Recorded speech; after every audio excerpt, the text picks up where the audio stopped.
Welcome back to Lionheart's Discipleship. We're here for part 3 of our series on fortitude with Father Richard Wallace. Welcome back, Father. Hey, Chris. Happy Easter to you and to everyone. Thanks for having me back on. Yes, happy and blessed Easter to everybody watching or listening. And I hope you've stuck through the series on fortitude. It's been really good. And by the end of it, you're going to have 3 hours of solid content diving deep into the most, well, for this time in our world, I think, and in many of our lives, our most important cardinal virtue of fortitude. So I encourage you, if you have not, to go back and have a listen to our initial overview of fortitude. That episode was called Fasting for Fortitude. Then we covered the first 2 sub-virtues underneath fortitude. We covered magnanimity and munificence on the previous episode. And in this third and final installment with Father Wallace, we're covering patience and perseverance, which, to be honest, for myself, I think maybe the ones that I'm most deficient in. So I'm very excited to learn more and to be encouraged in how to grow in patience and perseverance. So take it away, Father. Where'd you like to start us off with? Yeah, for sure. Let's start with patience. But usually, 10-second review as always. Yeah. Remember, fortitude is about dealing with difficult matters, fearful matters, matters of suffering, and being able to bear them. We saw that there are 4 virtues contained in fortitude, 4 quasi-sub-virtues. They aren't fortitude itself, but they have qualities of fortitude, so we put them under fortitude.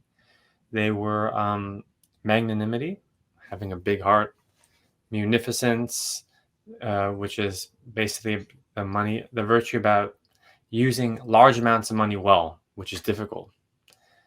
And today we're talking about patience and perseverance. So patience first. We all know what patience means, but how do you actually define it? How could we define patience? Well, let's use the very Thomistic definition because I just like Thomistic definitions. So patience is the virtue by which someone endures present suffering without becoming unreasonably sorrowful.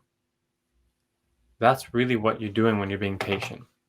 There's something in front of you, something before you that is some suffering, is causing some sorrow, some affliction, and you're able to endure that without becoming unreasonably sorrowful. Pretty much the easiest way to explain patience is to explain its excess, which is impatience. So say that you're cleaning your kitchen, and then you drop a glass on the floor, and then you just get so angry, you throw a mini fit, and you throw your kitchen towel on the floor, and you yell something violent. Like, that's impatient. Because it's toddler behavior. It's toddler behavior. Because the present sorrow afflicting you does not warrant such a reaction. Like, you shouldn't be that afflicted by the mere fact that you've dropped a glass on the floor. Yeah. So that's what impatience is. That we're basically we're being too touched and moved and destroyed by the little sorrows of life, or sometimes the big ones as well.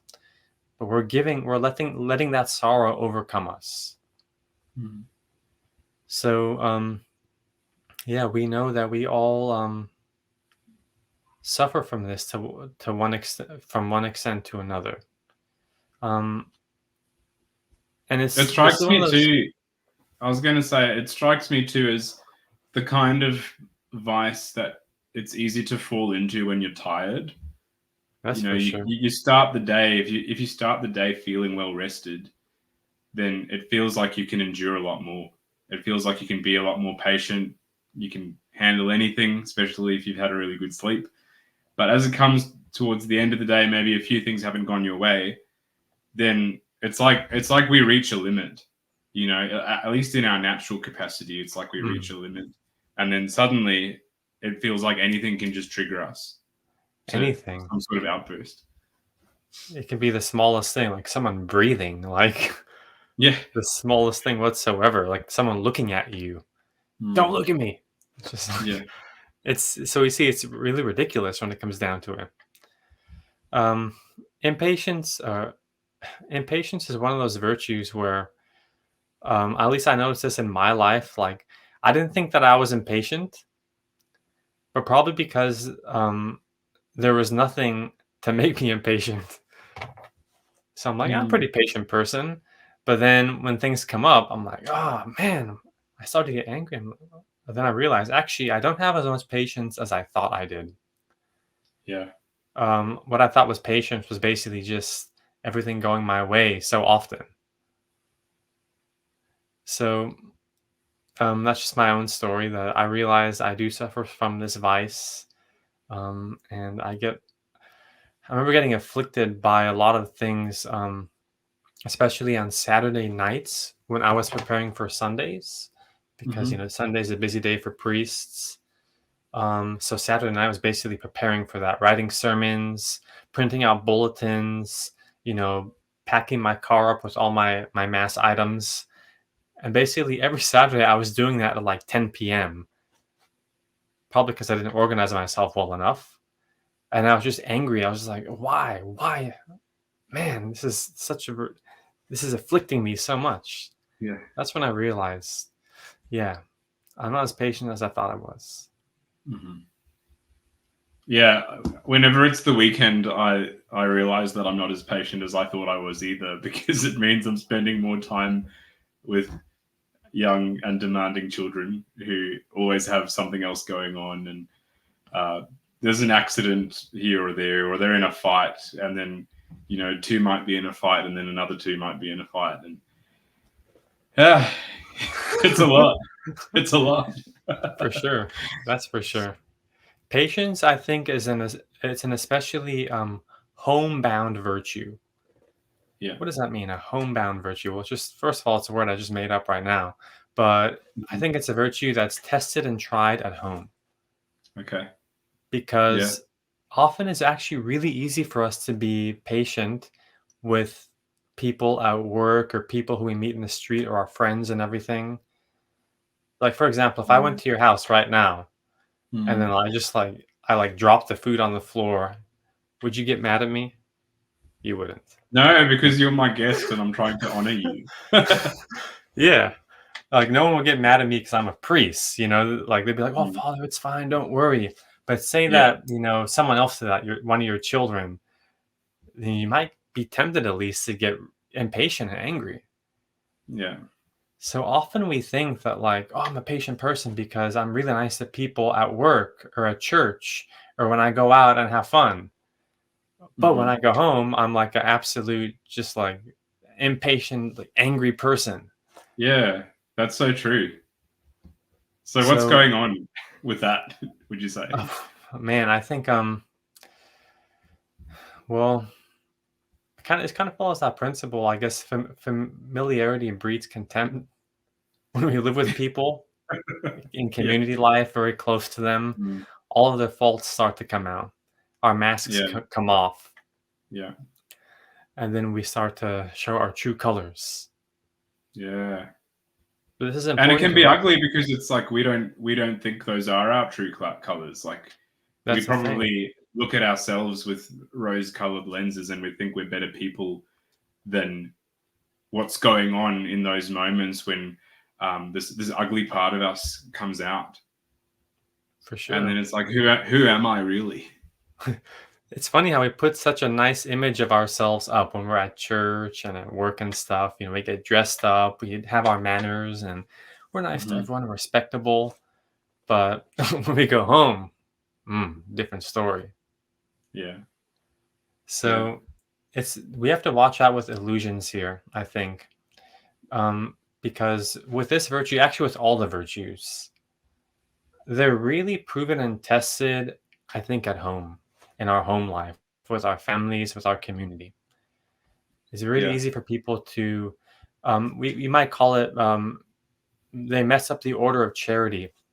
St. Thomas, he has this question on charity. He asks if everyone should be loved equally. And he says, no, they shouldn't. You should love some people more than others. And he basically says, those closer to you, you are bound to love them more than others. Yeah. Okay, that means that those in my house with whom I live, I'm really bound to love them more than people outside my house. But if I'm spending all my time focusing on the people outside of my house, like doing great works with them, like works of mercy, being super patient with them, praying with them, and then I go home and I'm just like a jerk to my family, I have to really question my virtue. Because if I think that I'm some like great hotshot in virtue, then that might be an illusion. Yeah. I can definitely relate to that. But yeah, I think for me, the main area of struggle would probably be losing patience with my children from time to time. But the other thing that comes out is that because I've had experiences, before I got married, I lived in share houses, so I just and this was with other Catholic men who were trying to live out a virtuous life, trying to discern a vocation, those sorts of things. But we would just get on each other's nerves sometimes, and and it would get ugly sometimes. And you just want to go away and never come back sometimes. Yeah, I lived in the seminary with 90 other guys, and we're all striving to holiness, but sometimes, man, you just get impatient with them. Yeah. That's just the nature of community living. So, I would like our audience to especially focus on this virtue, patience, because patience is really the building block of fortitude. Because for this very reason that it's practiced most often and in the most mundane circumstances. I know the one that sounds most attractive to us throughout this whole series is probably magnanimity. I'd say so. Because we're like, yeah, I want to do something great for God. I want to do a project, a volunteer work. Okay, that's good. Like, may God inspire you to do that. But we need some building blocks too. Patience, day in and day out. So the heavy lifting. Yeah, because I think it's true, right? Like, I think if we're honest with ourselves, if anyone's doing anything meaningful with their lives, even if it seems a bit mundane from a day-to-day point of view, you could probably see more opportunities just reflecting back on your day just today to grow in patience than in any other virtue. Like, to me, it seems like the clearest thing where the opportunity is always being placed before me.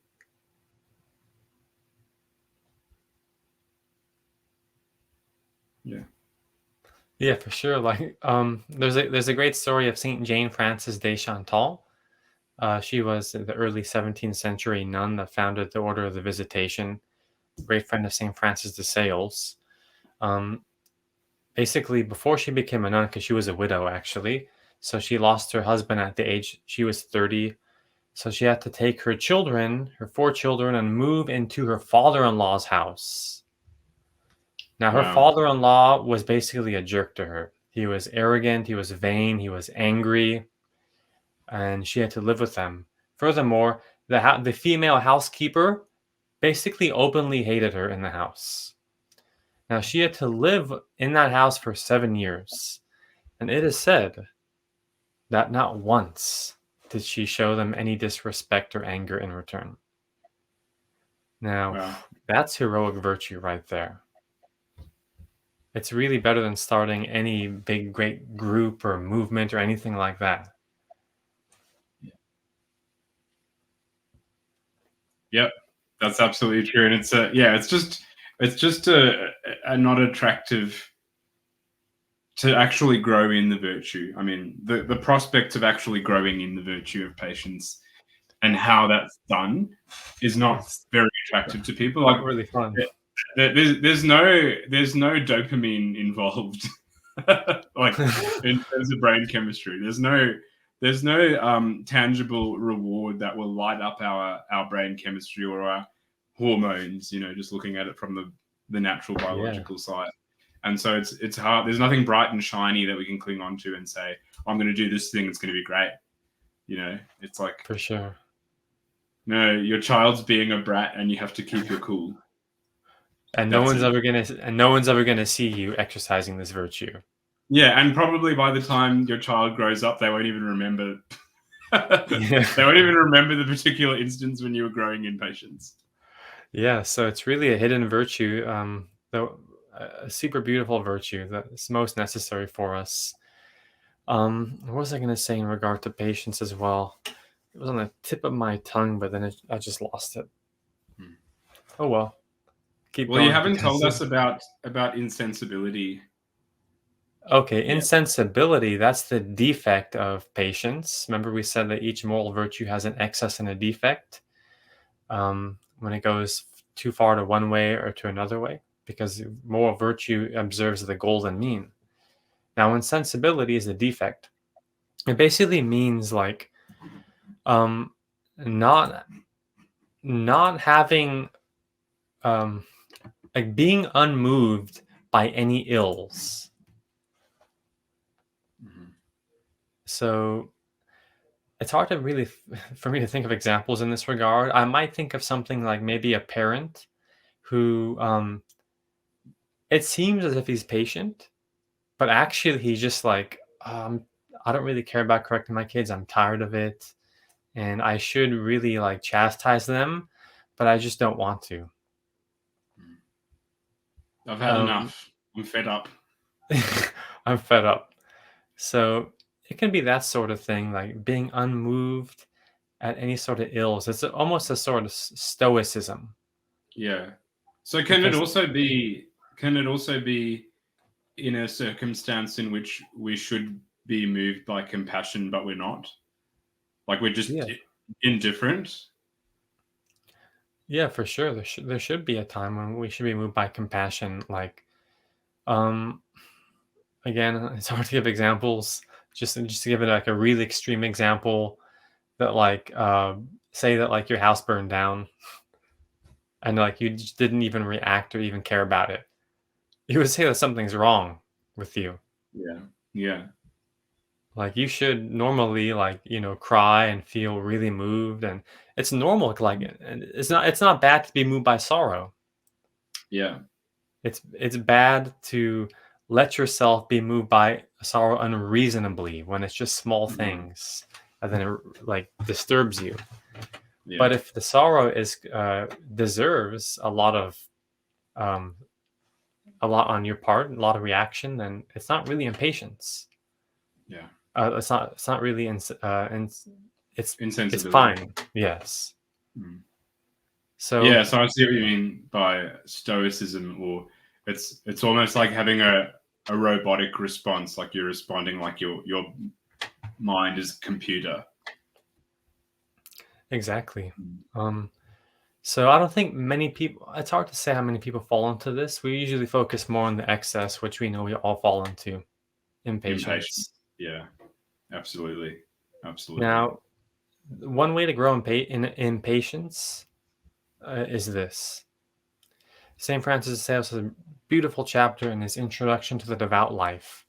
I think it's in the third book, about basically applying the golden rule: do unto others as you would do to yourself. I Mm-hmm. think this is really the key to being patient with people. Thinking, okay, if I were in their place, what would I expect them to do with me? Yeah. So, say for example, you get angry whenever someone like coughs. You get impatient because it's Mm-hmm. 9 p.m. at night, it's been a long day, and someone's coughing. Okay, but what if that were you coughing? Mm. You would expect to have the right to cough, right? Of course. Things like that. Yeah. So, Yeah. St. Francis does a really good job in that chapter, basically about showing us how unreasonable we are a lot of the Mm. time, because we apply different principles to others than to ourselves, different standards. Yeah. He says, you would want others to forgive you, but you don't forgive others. You would want others to be polite to you, but you're not polite to others. And all these examples he gives. And it says, really, this is what impatience consists in. That we get angry at others for doing something that we ourselves probably do. Yes. So that's why St. Paul says, bear ye one another's burdens, and so ye shall fulfill the law of Christ. Bear our burdens, one another's burdens. And what I've heard said a lot is that, and oftentimes the things that we're most irritated, annoyed, exasperated by from other people, the reason that we feel that way is because they're reflecting something that we don't like about ourselves back to us. So in a sense, they're holding a mirror to us, pointing out a fault or an imperfection within ourselves that we don't actually like, or we're not comfortable with that part of ourselves, or we haven't opened that part of ourselves up to God. Do you find that true from your experience? That's pretty amazing. I've actually never thought about that before. Never even crossed my mind. Okay. I would like to hear some examples of that if we can come up with some. Mm-hmm. You have to think of something because I think I can think of trivial examples like what you're saying about coughing, for example, but like that wouldn't really Yeah. pertain because that's just an external act. So it might be something to do with a person's sense of humor. Maybe they're a bit too sarcastic. So maybe I find another person too sarcastic and I think that their humor is too negative. Well, then if I start to examine the way that I make jokes on a day-to-day basis and I start to see what my sense of humor is actually like a lot of the time, and I start to see that I'm being quite negative and sarcastic and teasing and probably taking it to the level where I'm being uncharitable or I'm making jokes that detract from people and those sorts of things. And when I see another person doing it, I can recognize that it's bad and wrong. But the fact that it's really cutting at me is because I do it myself, and I haven't allowed God into that part of myself, which is probably, if you go deep into it, is speaking from an insecurity. I think that can apply sometimes. I wouldn't apply it to every situation. No, not necessarily. Because, like, say for example that I love to keep things organized, and there are people that do that. They keep their house organized and they put things away, and they're really, really organized. They get impatient when they see people doing the opposite. Yeah. Unless people aren't like them. Mm-hmm. Because they're organized themselves, while the other person's unorganized. So I think it's a difficult question. I'm going to start examining myself. Yeah. Using this. So it's like sometimes it's because the person is like you, like something in you that you don't like. But then the other scenario is that the person is so different from you in the way that they do things, and that really disrupts, the way that you carry yourself. I don't know. we're really just speaking off the cuff at this point, but it's very interesting to examine. No, I'm going to keep that in my mind these next few weeks when I go through all my usual impatient phases, and I know where they are. Oh, good. Okay. Yes. So yeah, that's impatient. That's patience. It's really the one we should focus on most. Yeah, 100%, 100%. So no, that's good. That's good motivation for me. Thank you, Father. So do we want to move on to perseverance then? Yeah, let's talk about perseverance because we can spend quite a bit of time on this actually, especially on its defects. Mm-hmm. So the virtue of perseverance is this virtue concerns, remember, something difficult. Now, what is difficult here? The thing difficult here is this protracted action. That is something done for a long time. Mm-hmm. So officially, perseverance is the virtue by which we remain steadfast in a virtuous life despite the difficulties that arise from protracted or long action.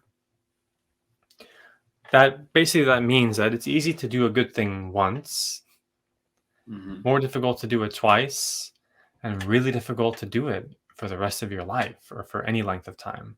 It requires perseverance. So this is the difficulty that makes it like fortitude. So perseverance is one of the most important of all virtues.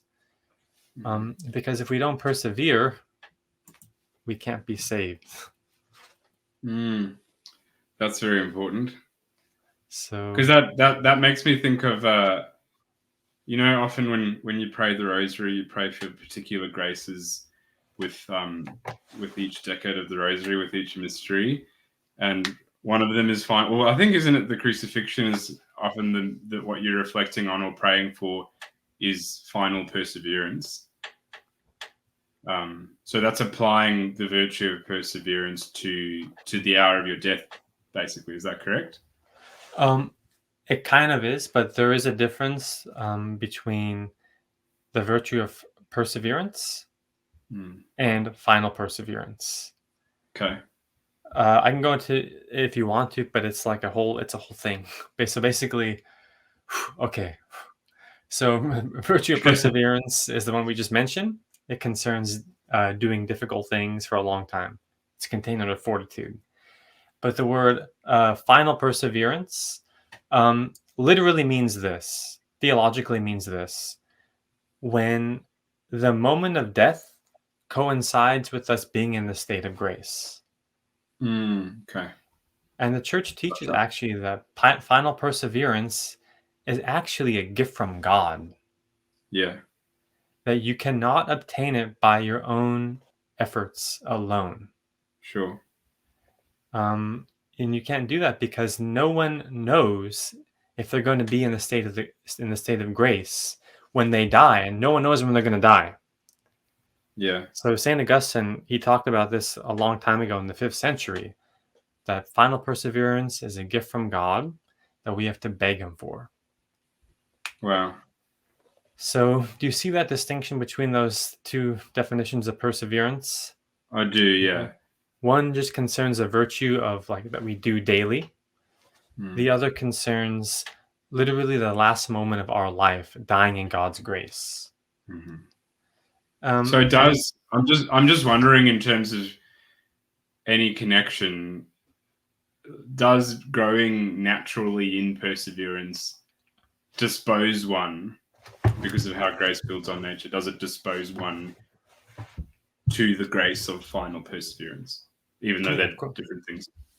Of course it does. It definitely disposes one to final perseverance. That's what I would have thought. Yep. But in the end, it's a gift from God to obtain final perseverance. So we shouldn't try and we shouldn't basically be seeing it as something we can earn. Is the point that you're trying to get across, right? Strictly speaking, you can't earn it, but you can beg for it with all your heart, and if you try and be faithful to God in everything, you can trust that God's going to give it to you.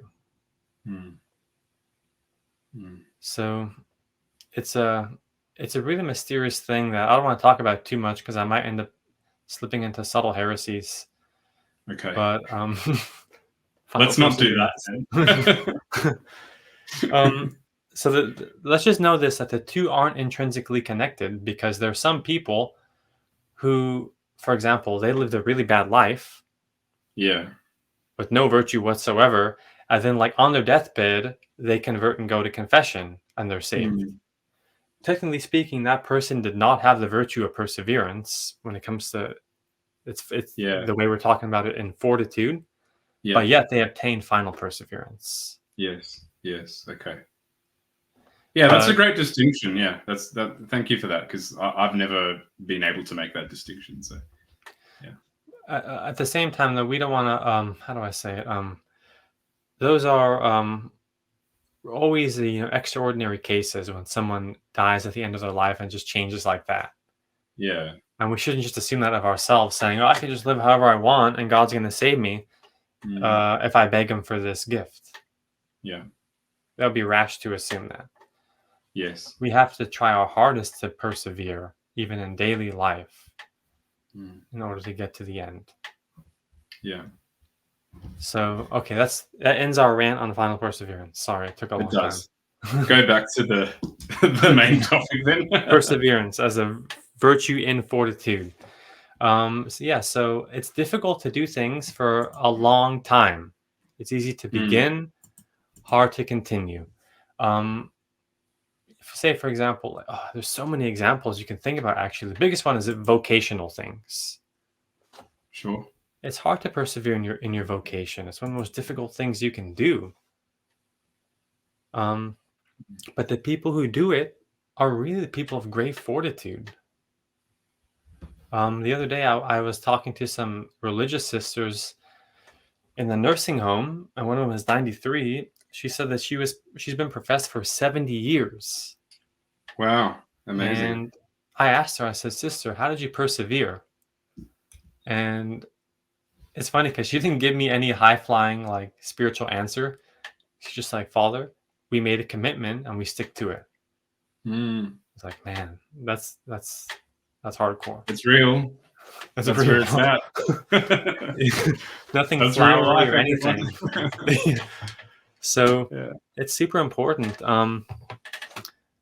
Sometimes I'm just gonna get like pretty sensitive here, actually. Often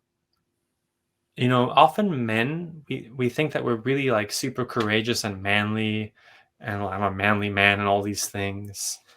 But when a man leaves his vocation, like leaves his wife or something, and like abandons his family, as we hear sometimes, or if a priest leaves the priesthood or something, like no matter how much he thinks that he's a man, I'm sorry, he's not a man. He's not persevering.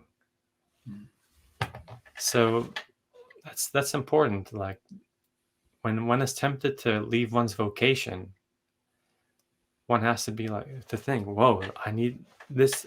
This is part of fortitude to remain in this, to be persevering in my vocation. So that's the biggest thing. Vocational matters. There are many other things, many other examples in fortitude as well. For example, perseverance in going to God. So basically here I'm opposing perseverance to despair. Okay. So, maybe someone falls into a sin, a mortal sin, and they're just like, what's the point? I'm just going to give up. Sure. I'm going to do 50 more sins now. Whoa, okay, you've fallen. It's true, you've fallen, but persevere in God's service. Get back up again. Make an act of contrition. Go back to confession. Don't give up on your virtuous habits. Yeah. So it's really easy for people to get dejected and depressed, and they start to give up. That's not perseverance. Yeah. Or to almost be, I've encountered this in conversation with other men where, and this is particularly men who are struggling with chastity and saying, well, I've fallen, and I feel like once I've fallen, I can't really get back up and persevere until I get to confession. And like, for example, I know I can only get to confession next week. So, this week is now a write-off for me. I don't even know how many times I'm going to fall because I can only get the courage to persevere, to get up again once I've been to the sacrament and I know I've got a clean slate. But, I tried to say, there's a particular example I'm thinking of where I tried to say that you've still got the opportunity, and there is still, in a sense, grace available to you to be able to persevere and repent before you get to the sacrament. It's true. The church teaches that a perfect act of contrition, that is, act of contrition made for the pure love of God, is enough to remove even mortal sin. Mm. And it always assumes that the person is going to confess their sins afterwards, of course. Yeah, when they can. Yeah, but a perfect act of contrition is enough to remove mortal sin. So if someone fell into sin and they couldn't get to confession for a while, which again, I'm hesitant to even allow that because Mm. it very often is so easy to get to confession. Yeah. So let no one trick himself into thinking that it's going to be a long time till he can go to confession. Yeah, and don't use the excuse of I'm only going to wait until the confession time that's advertised in the bulletin when you Yeah, know that you can contact a parish or a priest directly and ask to go earlier. exactly. Like, please bother us. Come anytime. Call us up so we can get you back in God's grace. So basically, if someone to fall into a mortal sin, they can make a perfect act of contrition. Um, Now it's true. It's hard to know if it's a perfect act of contrition because it's hard to know our own sentiments and intentions. Yeah. But you can at least hope you're in God's grace again. Mm. You can at least say, "Well, I hope that I'm in God's grace, and that's going to give me enough energy to go to my next confession." Yeah. Now, you shouldn't receive communion until your next confession, but you can at least hope, like, okay, I hope that was good enough that I'm in God's grace again, and that's enough to get me to this next confession. Hmm. So yeah, let no one fall into that mindset of just like, oh, I've fallen into one mortal sin. Let's just give up until the next time I go to confession. That's Yeah. also a bad mindset because it kind of shows how one's relationship with God is. Mm. It kind of shows that if we think of God as our Father, Mm. like we're always going to try not to hurt him. But if we're Yeah. just like, well, I've hurt him once, I'm just going to keep hurting him again until I can just go to confession and get forgiven by him. You're kind of treating God and the sacrament more as like a commodity or um, Yeah. It's some contractual. It's a contractual view of the relationship. Well, not really even a relationship, but like a business arrangement. like a business You know arrangement that you're using to try and earn salvation, basically. for sure. And thirdly, you will never overcome a bad habit. Because remember, the only way to overcome habits is to stop doing things. So if you fall once and you're like, I'm just going to do this a lot more times until I go to confession, you're building up the habit. Mhm. So oh, let's just say that. Go to confession as soon as possible Yeah. and persevere. Yeah, and I think what you said about hope is really important there. You know, the experience of hope and the habit thing, because the habit thing speaks to a person's identity, like their own self perception. So if I see myself as a child of God, and so maybe I did the wrong thing and I'm out of God's grace, but if I see myself as ultimately His child, like underneath the problems that I have and the weaknesses and imperfections and the sins that I still struggle with, if I see myself as His child, then I'm going to hope, and I'm going to know that He is working on Mm. transforming those parts of me, and He wants me to receive that grace and to cooperate with it.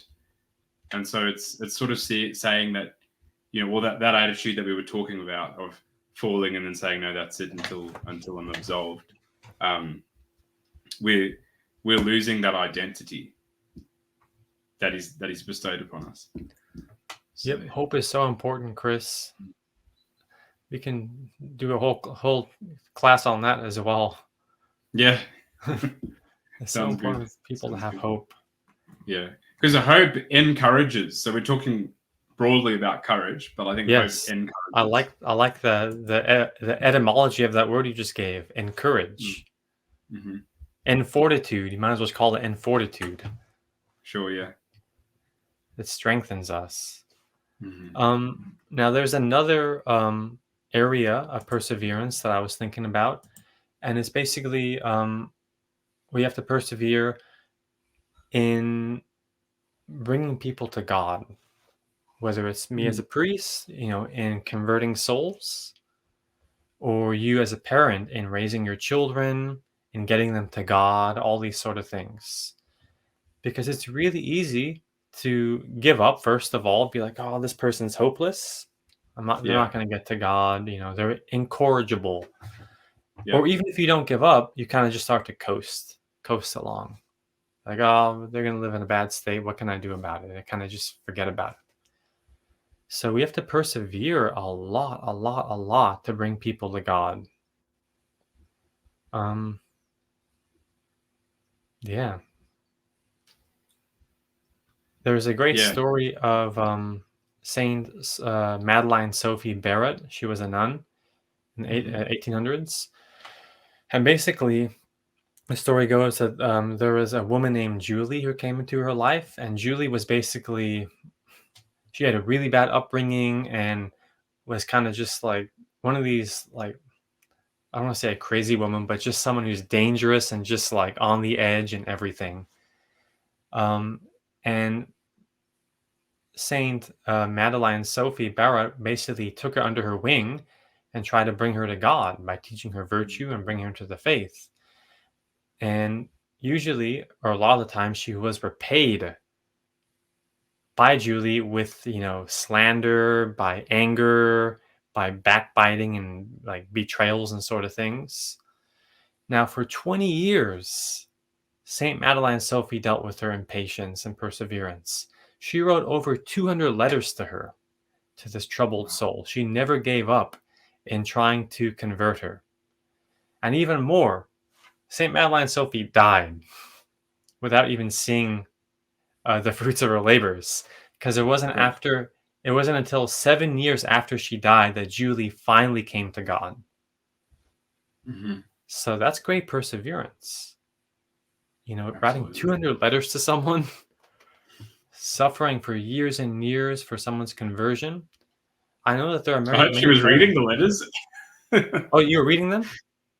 I said, I hope she was reading the letters. I hope she was reading them too, yeah. And I know that there are many parents, perhaps some listening to this podcast, that, they have children who've gone away from the faith.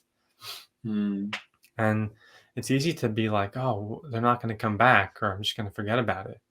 No, persevere. Persevere in your prayers and your sacrifices, in your kindness towards them, and your patience towards them, because even after you die, they can come back to the faith. Yeah. I know many parents who have struggled with that, and they've shared with me a little bit about, maybe there's one or two children in particular who, they've just drifted away, and the parents can't see the light at the end of the tunnel.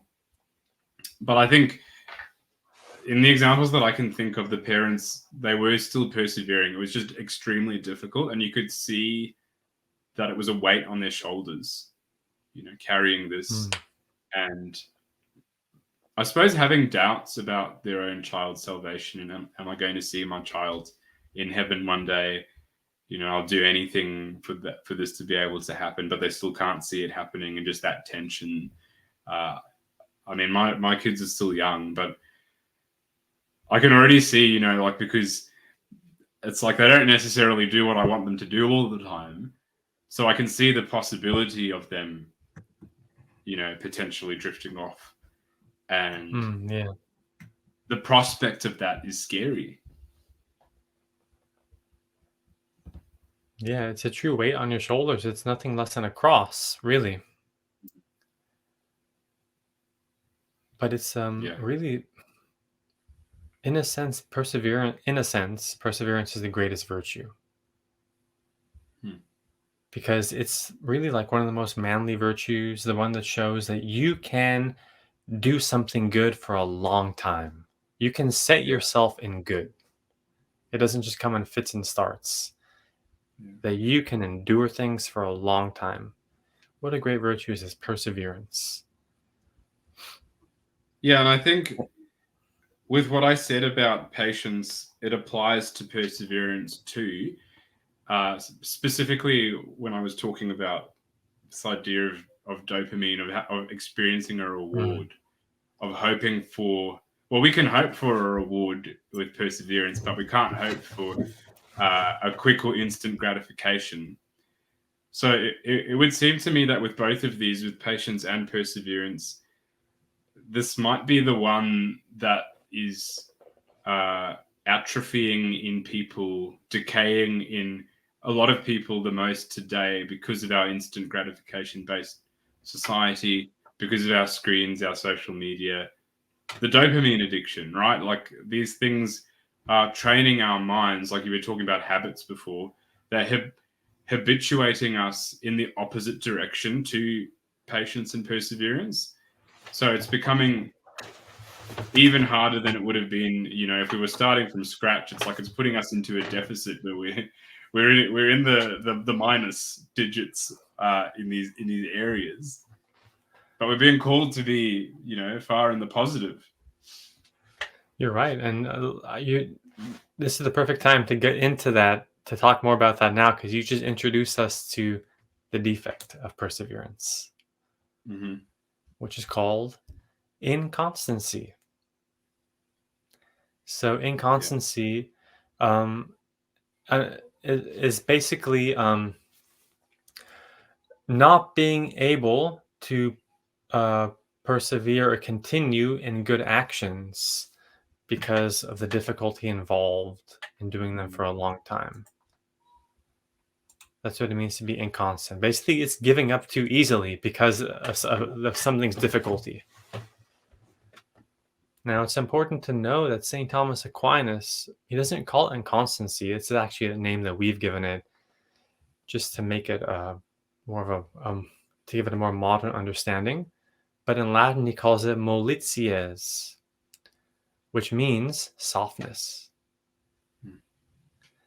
There's a really good reason why he's calling it softness. Because the inconstant person is really, they're soft. That whenever they feel difficulty or suffering or burdens, they say, oh, I can't do this, I give up. Mm-hmm. St. Thomas even gives a physical, like the physical etymological example of this. He says, when something is soft, that means that it gives way to the touch. Yeah. A soft thing gives way to the touch. So that means when difficulty touches you, you give way to it. And you say, oh, okay, I give up. I can't do this anymore. Too difficult for me. So the person is termed soft. Now, this vice, oh man, inconstancy or softness is a big problem these days just because of what you just said, Chris. You're so right that people are addicted to this dopamine high because of all the comforts of modern life. First of all, technology, media, all these things, but even other things, having comfortable homes to live in, having everything at our fingertips. We're hungry, we feed ourselves, we're thirsty, we drink, we have everything when we want it. Mm-hmm. And we think that we're the greatest society who's ever existed, but I'm not sure about that. We're so inconstant at times, so soft. Yeah, it's funny reading about, sometimes I like to think about the olden days, in the medieval ages or the Roman days, how people didn't have the things we had, but they still lived and they were happy. Yes. Like they were And generally. it sounds like they were happier in a lot of cases. It does sound like they were happier. So they were more constant than we were. At least in these basic necessities of life, like they can endure a lot of things. So one thing I always wonder about is for a long time the church had it so that every day of Lent was a fast day. Yeah. And it was like that for a long time, which means it was doable. But now there are only 2 fast days in the whole year, Ash Wednesday and Good Friday. That's now right. we're like, oh, I can hardly even do those, man. Wow, okay, so what's happening here? Like, are we weaker or what's happening? Yeah, because human nature hasn't changed as such. It hasn't. We've gotten better. Like now we can take vitamins. We're healthier. We can see the doctor. Like, Right. Yeah. but yet we're like, oh, I can't fast. It's too difficult for me, and I have to eat. Okay, that's being soft. Hmm. So I Yeah. think about these things pretty often about how soft we are. Yeah. Um, And I think the other thing with it that maybe people wouldn't pick it up immediately is that when we're softer, then it also means, like looking at the the concept of giving way to touch, it means we're more easily influenced. So that if we come up against a particular sort of pressure, be that peer pressure from friends, family members, the government, mm, anything, we are more likely to give in to that pressure. you're correct. I love that you brought into the moral realm, the social realm here. How easily are we just we're like reeds in the wind that just fly back and forth, really. Yes. Yes. Um, yeah, it's hard for us to stand up for our faith. We give in too easily. We hide our faith and all these things. Man, we're not as strong as we think we are. That's for sure. Yeah. And you see, on a macro level, you see they use this concept of people, in the media, people who are involved in the realm of celebrity selling out. And I think, or being bought, Mm, so and so is being bought, and so now they're pushing the mainstream agenda, whatever it is. Maybe it's something to do with marriage or gender or these sorts of things. A pharmaceutical company, the sorts of problems that we're seeing in our society at the moment. And you follow the news and you follow the trail of what that person's been through, and you see who's funding them and what they're getting and the perks that they're getting from mm, relationships behind the scenes and things like that. And you think, well, oh, so and so started out with good principles or good intentions, and maybe that's right, maybe they did, um, but they became so comfortable and they became addicted to that comfort, and then so they became so soft that they were able to just, it was easy for them to then just give way. They weren't doing anything to build this virtue of perseverance as they were growing in their influence. yeah, for sure. You're right, Chris, and we have to examine ourselves on this particular vice of softness. Yeah. Um, yeah, how do I stand up in the midst of society? Do I persevere in my faith and my virtue? When my life is difficult, do I persevere? Do I persevere in prayer? That's another one. Do Mm. I give up prayer for any Yeah. old thing? Perseverance Yeah. in prayer is one of the most important areas of perseverance. Um, and it's hard for people to do that when they're addicted to their phones and the internet. It's like, oh, I should Mm. pray, but I'm just going to go online and scroll through my social media. I can't pray because I don't have. It's boring. Well, yeah, because you're basically addicted to all these sights and sounds now on your phone. Can you persevere in Mm. silence, in Yeah. recollection? Saint Teresa of Avila, in her autobiography, writes that she almost gave up on prayer. Actually, she herself almost dropped it all. And she says that when Wow. she would go into the oratory to pray, she would wish so much that the hour of prayer were finished. And she thought it was just this veritable torture to pray. Yes. But she persevered in the end and she overcame that struggle. Mm. Mm. Um, let us, everyone who's listening, persevere in prayer because I would go so far as to say that every day of our life we're tempted to give up prayer. Every day of our Mm. life. I know Yeah. I am. There's always Mm. something in me when every day just being like, ah, you pray later, or you don't have time to pray, or there's more important things to do. Yes. Oh man, it's so easy to fall into that trap. But if Yes. I give up in my prayer life, that's the beginning of the end. It really is. Yeah, actually, well, funnily, we were talking about social media because I was going through Catholic Twitter recently, but somebody said a good thing on there, and I can't remember who it was, but they were talking about how in every single case that they've ever come across of people falling away from their faith, it began with a person ceasing their daily mental prayer. It began with that. That's like you just said. It's the Mhm. beginning of the end. It's true. Yep. And I can give more examples of the same thing you mentioned as well. Mm, Giving up on prayer leads to disasters. yeah. Now, there's one example I want to give. Actually, there's two examples I want to give.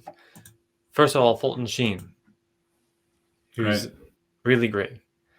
One of my favorite parts in his autobiography, which I recommend everyone reads, is at the I've read it beginning. too. Yeah, I love it. It's a great book. Amazing. He Yeah. says, he says, on the day of my ordination, I made two resolutions: to say Mass every Saturday in honor of Our Lady, and to make a daily holy hour. Holy hour. That's right. The hour of power. Yep. And then he says after that, throughout the course of my priesthood, I have kept both of these resolutions. Mm, Wow, that's perseverance. 60 years of priesthood. He was a priest for 60 years. He persevered in his daily holy hour throughout that time. mm. Man, and you could read it in his autobiography. He has this chapter when he talks about his holy hour, about how he always did it. Yeah. Even if Yeah. he were like in a place where there wasn't even the Blessed Sacrament, he would still do it. Even Mm, if it were like the middle, like early morning, he would do it. yeah. So that's true perseverance. Indeed. Indeed. Now, okay, the other example I want to give is the example of Blessed Henry Suso. He's an early Dominican, actually, from the 1300s. Blessed Henry Suso. And I love this story. The St. Louis de Montfort mentions this in his book, The Love of Eternal Wisdom. And I think this is an especially good example for those people who are kind of prone to oversensitivity. You're going to see Hmm. what I mean in a second. Let's check it out. So first of all, Henry Suso was really soft by nature. Okay. He was like really sensitive. You might say kind of just prone towards thinking and praying, and he wasn't what you would call like a manly man. Sure. But one day when he was a Dominican, he made a resolution to be brave and suffer for Christ. Now, Okay. shortly after he made this resolution, he was basically attacked by robbers and like beaten up by them and thrown on the floor and kicked around. Wow. And after that, um, he began to cry. Was kind of a natural reaction, to cry and become depressed and dejected and everything about how bad his life was. And it's funny Hmm. because the voice of Christ started speaking to him. And this is what Christ said to him. This is all a quote. Look Sure. at this warrior of mine. He can scale mountains, climb over rocks, break into strongholds, cut to pieces his enemies when everything is going right for him. But when he meets with adversity, his courage fades and he is helpless and useless. In time of Mm, consolation, he is fierce as a lion, but in time of tribulation, he is a timid deer. Wisdom does not share his friendship with such faint-hearted cowards. End quote. And it even gets more powerful than that. So okay. when Christ said these things to him, Blessed Henry confessed that he was wrong, that he, in giving way to excessive sorrow and discouragement. Right. So he went on to ask Christ just to allow him to weep a little bit, to unburden all the weight on his heart. And this is what Christ replied to him: No, All the saints in heaven would lose their respect for you, were you to cry like a baby or a woman. Wipe away Wow. your tears and show the world a cheerful face. So I love that story because Christ didn't treat him how we would think that he would have treated him. That's right. Yeah. He was That's just right. like, it's okay, you can cry. Yeah. No, he said, you need to be a man and Mm. persevere. You made a resolution. You're religious. You've been called to a high state of life. You've made this great resolution. You can't cry anymore. Get up on your Mm. feet and don't cry. Yeah. Yeah. So that's a good example for, I think, those who tend to suffer from oversensitivity to things. Hmm. Yeah, and I think that's common. I think that's common today. Uh, to be oversensitive. We've talked about being vulnerable and being honest about what our struggles are, but then there's always going to be a temptation to indulge in that a little bit. I think Mm, to dwell in that place of really discouragement, and we're certainly commanded not to feel discouraged. So if that's the source of us feeling too sensitive, then we've got to root that out, don't we? for sure, yeah. Mm. So we don't really need to touch upon the excess of perseverance. There's not Mm. much to say there, actually. The excess of perseverance is pertinacity, and that's basically refusing to give up a work that you should give up on. Now, I know you're like, wait, you just told us not to give up on anything. Well, I didn't say that. Because there is sometimes you should give up on things. Now, you should never Mm. give up on your salvation. Never, never, never. But say, for example, you started a business, the whole thing was in the red, it was going horribly. Your family, your financial manager, they all said, this is not good, close it down, get rid of it. Yeah. And you're just like, Yeah. no, I'm going to do this and I'm going to stick with it. Hmm. That could be pertinacity. Yeah. You're kind of Yeah. beating a dead horse. Hmm. So there's a time when we should actually recognize our limits and be like, okay, I have to give up and have a different plan. Yeah. There's a humility and a detachment that's needed to if we're inclined in that way, I think. Yeah. Yeah. Yeah, I think, but as I say, this is probably not as common advice as the opposite is, Yes. I as agree. inconstancy. I agree. Yeah. Yeah. Wow. So we've hit the hour mark on this episode, Father. Do you have any closing thoughts as we close out the series on fortitude? What Hmm. would you like to encourage people with, as we go, um, to help them really grow on a daily basis in fortitude and its sub virtues? Well, I'm not going to say anything that's really high flying. I'm just going to say the thing that's simple and boring but important. Like Mm. I've been always saying throughout these episodes, have a good prayer life. That's all I ask. Mm. Mm. Persevere in prayer every day of your life, and all will be well. Yeah, That's absolutely. really that's like 80% of the battle right there. Mm. Yeah, and I think we touched on how important patience is and how many opportunities we have for it every day. And I know for me personally, part of the battle is actually in the moment remembering that the thing that's making me feel impatient is an opportunity to grow in that virtue.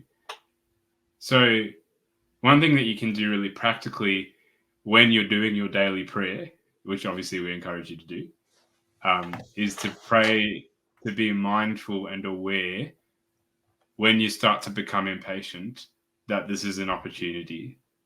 And maybe it's just an internal offering up of that situation to God. And maybe you just say, Jesus, I trust in you. Lord, I give you this thing, whatever it is. Help me grow in patience for your glory. For sure. That's the best thing you can do. Wonderful. Well, it's been so good having you on for 3 episodes in a row, Father. I really appreciate you making the time, supporting a very small and young podcast. It means a lot that you've taken, basically 3 hours of your time to spend with me, and hopefully quite a few other people who would be watching and listening. So we really are thankful to you for that, and we hope to have you on again in the future for maybe some other series on other virtues or other theological topics. We'd love to have you along again. I'm happy. But would you like to help say? you out. For sure. Yeah, And thank like you. I said, you're doing a really good thing, a work of magnanimity by having this podcast.